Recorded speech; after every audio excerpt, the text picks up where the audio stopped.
Sukma luar ya? biasa. Pak Sukma Pak ya? Iya Pak, ya Sukma. Luar biasa dengan beliau bersemangat dengan hadir ke majelis Al-Quran Rasulullah. Berkaitan dengan tadi pertanyaan Bapak kan, dan juga pernyataan berkaitan dengan tahapan proses dalam menuju kekuasaan tadi gerakan Islam. Memang betul Pak, tidak ada yang instan. Ketika Hizbut Tahrir ketika menyerukan dakwah menegakkan al-khilafah, kenapa kita sampai saat ini tidak juga membaiat seorang khalifah? Karena kita berpandangan untuk menegakkan al-khilafah, mengangkat khalifah itu bukan perkara instan. Ada proses yang mesti kita lalui. Hanya saja sebagaimana dikatakan oleh Allah Azza wa Jalla, a'udzubillahi minasyaitonir rajim, laqad kana lakum fi rasulillahi uswatun hasanah. Jadi kata Allah Subhanahu wa taala, lamun ibtida ditambah qad itu sungguh pasti, laqad kana lakum fi rasulillah, sungguh telah ada dalam diri Rasulullah itu apa uswah hasanah, teladan kan yang baik. Dan dalam ayat itu pun Allah menegaskan, Pak. Jadi ada pujian Allah liman kana yarjullaha wal yawmil akhir, ada pujian dari Allah Subhanahu wa taala kepada orang-orang yang tadi barang siapa yang beriman terhadap Allah dan juga hari akhir. Ini menunjukkan qarinah jazimah hukumnya wajib meneladani Rasulullah pasti itu dengan penegasan pula. Nah, terus yang kedua, Allah pun menegaskan, qul in kuntum tuhibbunallaha fattabi'uni, kata Rasulullah. Qul hadhihi sabili, kan banyak ayat-ayat yang menegaskan kita wajib mengikuti Rasulullah. Nah, dalam hal ini Pak, tentu menjadi PR besar bagi kita. Betul, benar bukan apa yang disampaikan oleh Pak Sukma tadi, bahwasanya kita untuk mencapai tadi menegakkan al-Islam secara kafah melalui tegaknya al-khilafah al-islamiyah itu melalui proses dengan seperti itu. Maka tadi yang saya sampaikan, Hizbut Tahrir sampai saat ini belum pula mengangkat khalifah. Meskipun katakanlah Hizbut Tahrir sudah tersebar di 40 negara, Pak. Kenapa? Karena al-khilafah itu untuk menegakkan tadi syariat Islam secara kafah itu tadi butuh proses. Nah, proses yang kita maksudkan itu adalah metode dakwah Rasulullah SAW. Karena kita wajib meyakini, Pak, segala macam jalan atau proses-proses yang tidak syar'i, yang tidak sesuai dengan syariat Islam, yang tidak sejalan dengan metode dakwah Rasulullah SAW, maka itu pasti tertolak, Pak. Bukan keberhasilan yang akan kita capai, tapi berbagai macam madarat-madarat yang akan nyata, yang justru akan kita dapatkan. Mohon maaf Pak, kalau bisa dikatakan tadi demokrasi, bukan barangkali memang secara ini barangkali mudah kita seakan-akan mudah kita pahami, itu kan betul tadi. Misalnya untuk menegakkan al-Islam lewat jalan kekuasaan, ya berarti kita harus masuk ke dalam lingkungan kekuasaan. Itu logika, maksudnya yang seakan-akan mudah kita pahami seperti itu, Pak. Hanya saja Rasulullah SAW itu menunjukkan dalam konteks Islam pemerintahan jahiliyah pada masa itu, Rasulullah SAW tawari kekuasaan, Pak. Oke, misalnya Rasulullah tawari kekuasaan dengan syarat tidak menegakkan dakwah Islam. Nah, sekarang kita bandingkan muqaranah dengan kondisi saat ini, Pak. Itu dalam undang-undang saat ini, kalau seandainya kita tadi seakan-akan memahami tadi Islam bisa ditegakkan melalui jalan demokrasi, kan? Sesungguhnya demokrasi itu sebuah sistem. Yang namanya sistem itu dia punya mekanisme untuk melindungi dirinya sendiri agar tidak dihancurkan.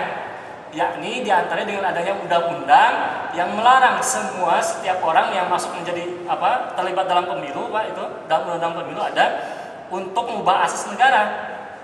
Dalam artian ketika kita hendak memahami kita hendak mengubah Islam itu kan dari asas mengubah menegakkan kekuasaan dengan asas al-Islam, Pak, Al-Quran As-Sunnah dengan kedaulatan di tangan Allah, maka jelas Pak prinsip itu bertentangan dengan kedaulatan di tangan rakyat dalam Islam demokrasi. Artinya kalau kita tadi menggunakan jalan demokrasi itu yang ada sebagaimana Rasulullah sikap Rasulullah kan, itu beliau tidak pernah mengambil jalan kekuasaan melalui sistem jahiliyah tadi untuk menegakkan Islam dari dalam. Karena tadi yang namanya sistem termasuk sistem jahiliyah ketika itu sudah memproteksi dirinya. Ini dengan syarat tidak menegakkan dakwah. Nah, itu Pak. Nah, dalam hal ini itu yang pertama. Yang kedua, berbicara tentang proses pun tentu itu bicara tentang hukum syara. Dalam Islam dikatakan dalam kaidah syariah al-aslu fil af'al at-taqayyud bi hukmi syar'i. Hukum asal perbuatan itu terikat dengan hukum syara, Pak. Itu banyak sekali dalil-dalilnya. Nah, ketika kita bicara tadi misalnya fenomena saat ini kan, ketika banyak di antara partai-partai berbasis massa muslim itu berkoalisi bergabung dengan partai-partai yang jelas-jelas menyatakan sekular, Pak, nasionalis dan sebagainya seperti itu. Mereka memperjuangkan demokrasi secara mutlak, bahkan di antaranya menyatakan jelas anti-Islam dan sebagainya. Itu berkoalisi. Nah, kalau seandainya dikatakan itu adalah menggunakan kaidah akhafud dhararain, menggunakan kaidah fikih itu, Pak, mengambil madarat yang lebih ringan madaratnya, itu saya sudah nulis di majalah Al-Wa'i, Pak, itu. Maka kalau kita kaji kaidah tersebut, yang harus kita pahami, Pak, kaidah syar'iyah itu pada asalnya dia dia tuh kan produk hukum juga. Teks nas itu kan disusun oleh para ulama, Pak, digali dari dalil-dalil Al-Quran Sunnah. Itu hasil dari penggalian hukum juga. Artinya apa? Pada asalnya kaidah syariat itu bukan nas syar'i secara mutlak, tidak seperti Al-Quran dan Sunnah, Pak, yang pasti benar. Sedangkan kaidah syariat itu makanya ada istilahnya tuh para ulama mengkritik kaidah A dan menetapkan kaidah B dan sebagainya pasti itu. Itu banyak sekali contohnya. Nah, kaidah akhafud dhararain ini ternyata oleh para ulama yang menggali menetapkan kaidah tersebut tuh ada karakteristik, ada syarat-syarat penerapannya, Pak.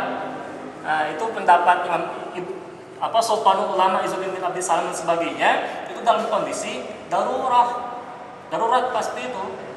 Yang namanya kondisi darurat dijelaskan pula oleh para ulama lainnya termasuk Profesor Dr. Muhammad Al-Wasqal Ahji, itu dalam kondisi ketika betul-betul terdesak, tidak ada pilihan lain.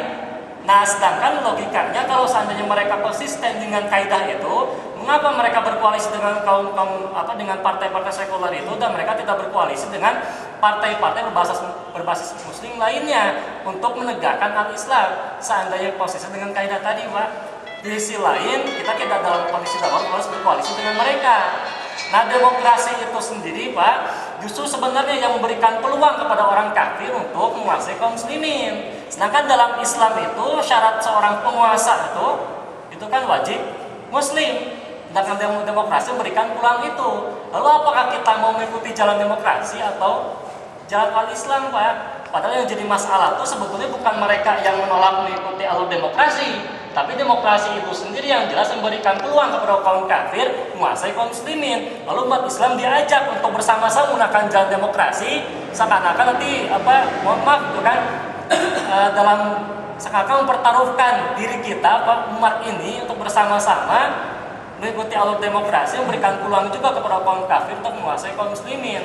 Ahok sekarang bisa jadi gubernur dan sebagainya. Itu karena apa? Demokrasi, Pak. Keterlibatan kaum muslimin dalam proses demokrasi ini menjadi pilar tegaknya demokrasi. Ini menjadi pilar tegaknya sebuah sistem yang memberikan peluang kepada kaum kafir menguasai kaum muslimin, Pak. Pada sistem al-khilafah itu jelas sistem al-Islam jelas tidak akan memberikan peluang kepada kaum kafir menguasai urusan rakyat kaum muslimin. Ini jelas seperti itu. Artinya kan tanda kutip bahkan logikanya kalau saya tadi yang golput tanda kutip maksudnya bukan golput, Pak, ya, yang menolak alur demokrasi dikatakan memberikan ini ada, Pak, bukan kata Pak Sukma, maksudnya pembicaraan yang lain, seakan-akan kita yang ikut serta memberikan peluang kepada kaum kafir menguasai kaum muslimin. Logikanya gini, kalau seandainya seluruh umat Pak disadarkan demokrasi ini bukan jalannya Islam, kalau dikatakan para ulama dikatakan jalannya khutwat min khutwati syaitan, Pak, seperti itu.